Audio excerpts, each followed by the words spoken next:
Hi, I'm Kate Mills, and I wanted to demonstrate the way that I always recommend the majority of my patients, neuro patients, specifically Parkinson's for sure, and most of my stroke patients, the way that they should be getting in and out of bed.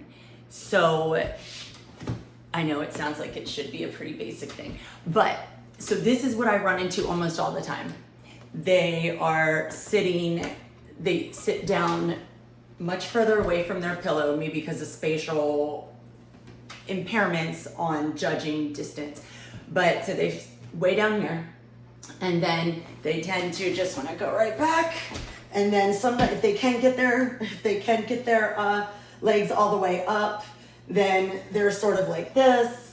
And a lot of times they can't. They don't have the strength from here because it's harder to lift, harder to use these hip muscles.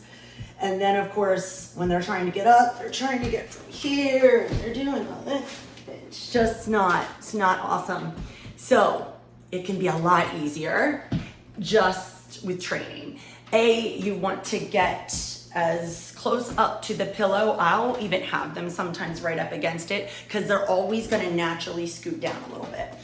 And it's a lot easier to scoot down once you're in bed than to scoot up. So get hips close to the pillow. First of all, try to get yourself angled as close as you can this way. And you're going to lie down on the elbow first, and then legs come up.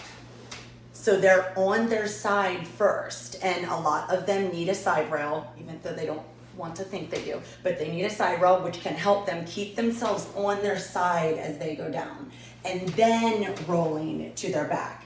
And always keep knees up if they need to shift side to side or up and down in the bed. Same thing for getting up. Don't have them bring their legs first and then put them in this position. It's bad for the back. It's really hard to engage these muscles from this extended position of their legs. Keep knees and hips bent, roll all the way to the side, same thing in reverse. Then as the weight of their legs is coming off, they're push up here using this hand to push, this arm to push until they get all the way up and can scoot to the edge.